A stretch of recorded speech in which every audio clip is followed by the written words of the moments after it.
Shalom komunitas Dewasa Muda CK7. Apa kabar semuanya? Aku harap semuanya sehat, semua keluarga sehat, dan semua masih bisa beraktivitas dengan sebaik-baiknya. Hari-hari ini kita dihadapi dengan suatu hal yang kita nggak pernah lihat sebelumnya, di mana mungkin pekerjaan kita lihat dari teman-teman kita, atau mungkin kita mengalami hal-hal yang tidak pernah kita duga sebelumnya.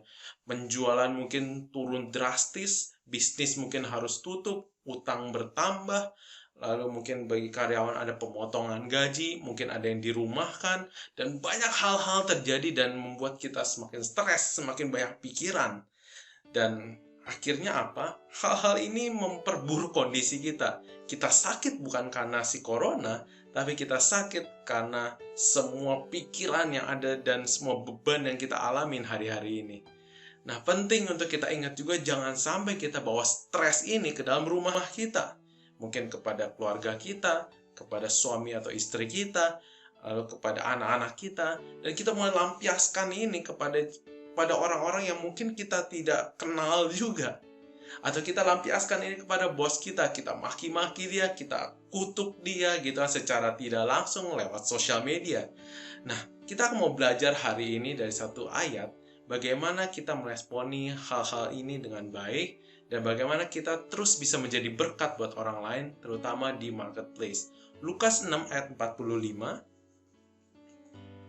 Firman Tuhan berkata, orang yang baik mengeluarkan barang yang baik dari perbendaharaan hatinya yang baik, dan orang yang jahat mengeluarkan barang yang jahat dari perbendaharaannya yang jahat, karena yang diucapkan mulutnya meluap dari hatinya. Nah, aku highlight sekali lagi, karena yang diucapkan mulutnya meluap dari hatinya.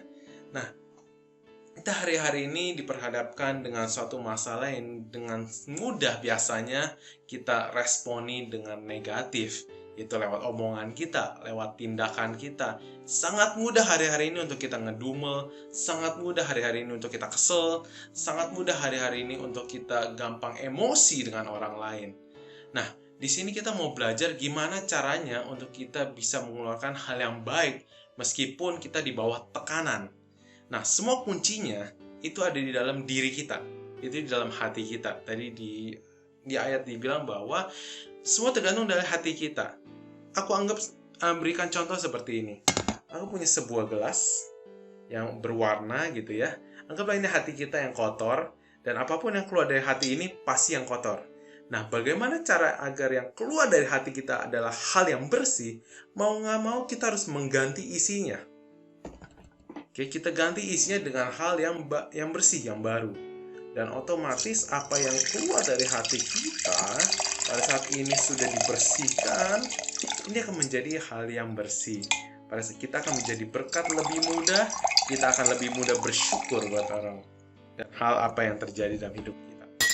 Nah, apa yang kita sama-sama belajar hari ini adalah betapa pentingnya kondisi jiwa kita. Kondisi hati kita menentukan apa yang keluar dari mulut kita, apa yang keluar lewat tindakan kita. Semua mulai dari hati kita. Nah, hari-hari ini kita punya banyak waktu untuk kita bisa introspeksi diri, untuk kita bisa koreksi diri, untuk kita bisa mengganti kebiasaan-kebiasaan buruk dan respon-respon kita yang negatif menjadi respon yang lebih baik. Contoh, kalau kita biasa kesel, kita mungkin lampiaskan dengan nada yang tinggi, dengan mudah emosi dan marah-marah, atau mungkin dengan ngata-ngatain orang. Yuk kita ganti dengan ucapan syukur dan kata-kata berkat. Kita bisa bilang, thank you Tuhan, kita masih bekerja, meskipun gaji dipotong 50%, tapi hari ini masih bisa nonton IGTV 2PM dan juga Dewasa Muda ini. Puji Tuhan masih bisa makan. Puji Tuhan masih bisa beraktivitas. Puji Tuhan masih punya kuota untuk melihat. Yang terpenting adalah untuk kita harus mengisi hati dan diri kita dengan damai, sejahtera, dan kasih Tuhan. Karena begitu kita kehilangan dua esensi ini, percayalah, kita tidak akan mudah untuk bersyukur. Kita akan sulit untuk mengasihi orang lain. Kenapa? Karena dalam diri kita itu sudah diisi dengan hal yang tidak baik.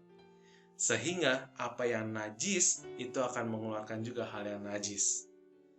So, hari-hari ini yuk kita mulai disiplinkan diri kita untuk kita mulai isi diri kita dengan firman Tuhan, dengan kasih Tuhan.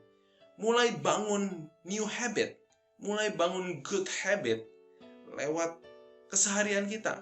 Meskipun terbatas, meskipun kita harus ada di rumah seharian, hey, kita punya sosial media di mana kita bisa mulai melatih kebiasaan yang baik dengan memperkatakan yang baik lewat jempol kita. Tidak perlu keluar rumah, tidak perlu harus ke tempat kerja kalau memang tidak ke sana, tapi lewat sosial media kita bisa mulai belajar dan juga kita bisa belajar untuk menyaring informasi supaya apa yang masuk dalam hati kita adalah hal-hal yang baik. Belajar menjadi berkat, stop menjadi kutuk, stop nyebarin gosip, stop nyebarin hoax, stop nyebarin hal-hal yang tidak baik. Karena pada saat semua hal ini sudah selesai, aku percaya setiap kita memiliki habit yang baru, habit yang lebih baik, dan kita akan menjadi berkat lebih dan lebih lagi. Terima kasih, Tuhan Yesus memberkati kita semua.